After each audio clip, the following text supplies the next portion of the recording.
weaving, when we speak of weaving our experience of the world, we have very beautiful weaving in India, and I'm sure in so many countries of the world. And sometimes it seems that the way that we weave our lives is just such a mess. It's, the weaving has really gone amiss. We're working with machinery that is, really needs updating. And because we are so caught up in habitual patterns, we get stuck again and again, on our loom. We get stuck, and the patterns we start creating are unbelievably complicated, confusing, and suffering.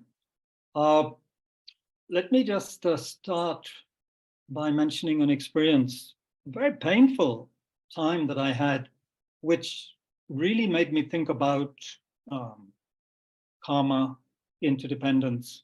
So COVID had just been announced, and in India, like elsewhere, we were very soon in lockdown. Many things were happening in India, very powerfully suffering things were happening to poor people, for example.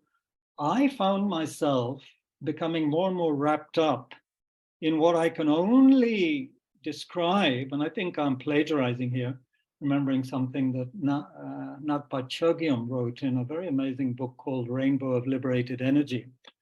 I think the title has changed now. He spoke about a miasma of constricted energy.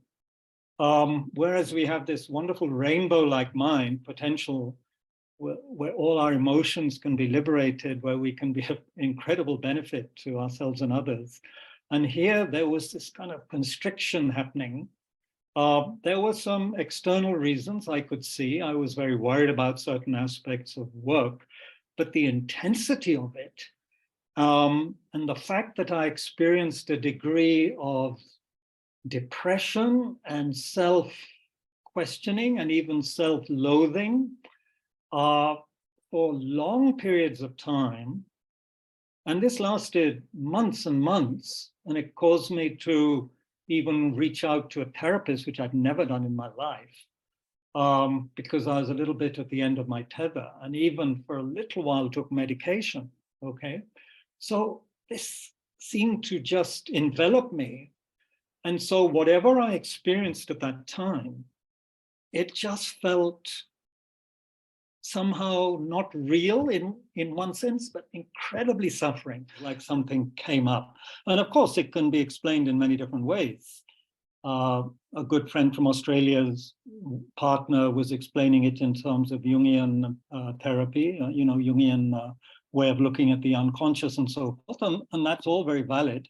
But I see it in Buddhist terms as just an incredibly powerful karma rising. There were some dependent factors, of course, causes and conditions that were triggering it. But it came, and then it lasted, and then it's gone.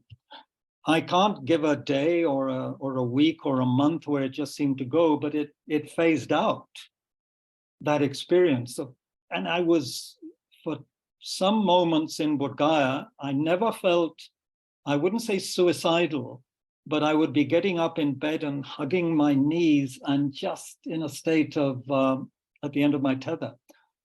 It's hard to put into words. And it was very interesting because it also seemed to bring up, I attracted at that time a lot of negativity from, let's just say the world, okay? From different quarters. And it was extraordinary. It was extraordinarily painful. So it really does seem that karma is definite. It gave me that. Of course, some people wouldn't see it that way, would they? But with my background in Buddhist teachings, karma seemed to be definite. Unwholesome actions lead to suffering. There are dependently related events happening, which make me, experience various things, and they're changing moment by moment, for sure. But it's very interesting to also look at things that at that period, 2021, caused me tremendous anxiety. Those same things, similar things are happening now, absolutely no problem. Absolutely no problem with them. So, what's going on?